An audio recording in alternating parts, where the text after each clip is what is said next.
मुंबई अहमदाबाद राष्ट्रीय महामार्गावरील काल झालेल्या धानिवरी येथील अपघातातील 12 मृतदेहांवर आज बापूगाव येथे एकच अंत्यसंस्कार करण्यात आले।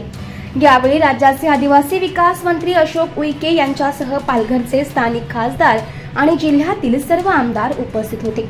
17 जखमींवर अजूनही डहाणूच्या धुंदलवाडी येथील वेदांता रुग्णालयात उपचार सुरू असून त्यांना उपचारादरम्यान कोणतीही अडचण येणार नाही त्यासाठी आदिवासी विकास विभाग यांचं पालकत्व स्वीकारत असून मुख्यमंत्री फडणवीस यांनी तातडीने मदत जाहीर केल्याचे उईके यांनी म्हटलं आहे। तसंच जखमींच्या कुटुंबियांना रुग्णालय ते गाव असे ये-जा करण्यासाठी तसंच त्यांच्या राहण्याची पूर्ण व्यवस्था आदिवासी विकास विभाग करत असून आम्ही कोणालाही वाऱ्यावर सोडणार नाही असं आश्वासन देखील उईके यांनी दिलंय। दिनांक 18 तारखेला बापूगाव, लाखतपाडा व वांगर्जे येथील आमचे आदिवासी बांधव, आदिवासी कुटुंब साक्षगंधाच्या निमित्ताने आयशर टेम्पोमध्ये बसून जात होते। धानिवरी येथे अपघाती निधन झालं। अतिशय गंभीर आहे, दुर्दैवी बाब आहे। त्यामध्ये एकूण 13 व्यक्ती मृत्यू पावलेले आहे।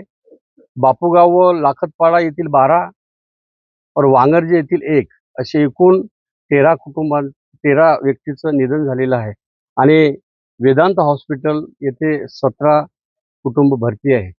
कालच मुख्यमंत्री मोदींनी या कुटुंबाप्रती सहानुभूती, प्रेम आणि विश्वास दाखवून भावना जाहीर केलेल्या आहे। कल्पना आहे तुम्हाला, तुमच्या माध्यमातून जाहीर सुरू झालेली आहे। लवकरात लवकर ती मदत मिळेल। सोबतच हे सर्व कुटुंब जे आहे त्या कुटुंबांना आदिवासी विकास विभाग पालकत्वाची भूमी जबाबदारी स्वीकारून 100% विशेष लक्ष देऊन वेळोवेळी येणारं सहकार्य, वेळोवेळी अडचण ते पूर्ण करण्यास आदिवासी विभाग पात्र ठरेल अशी अपेक्षा करतो। आज अंत्यविधीच्या निमित्ताने या ठिकाणी आमच्या या जिल्ह्याचे सर्व लोकप्रतिनिधी आलेले आहे, आमचे खासदार आलेले आहे, आमचे सर्व पदाधिकारी आलेले आहे, गावकरी बंधू आलेले आहे।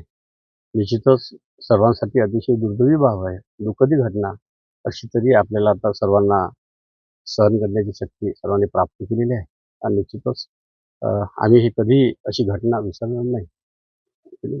तर शासनाकडून 5 लाख रुपयांची मदत जाहीर करण्यात आली। मात्र स्थानिक आमदार विनोद निकोले त्यांनी सांगितलं की अनेक जण हे कुटुंब प्रमुख आहेत, त्याच्यामुळे ही मदत जी आहे ती वाढवावी अशी मागणी त्यांनी केली। याबाबत काय? काल मुख्यमंत्री मोदींनी तात्काळ दखल आणि नोंद घेऊन घोषणा केली, याची कल्पना तुम्हाला मीडियाने लोकांना माहीत आहे। आता या व्यतिरिक्त येणाऱ्या अडचणी आहे, दवाखान्यात भरती असलेल्या सर्व कुटुंबांचा उपचार जो आहे 100% शासनाच्या माध्यमातून करणार आहोत। औषध असो, कुठलं ऑपरेशन असो, 100% शासन करेल। आणि या व्यतिरिक्त आमचा समाज आहे आणि त्या समाजाचा आदिवासी विकास विभाग आहे।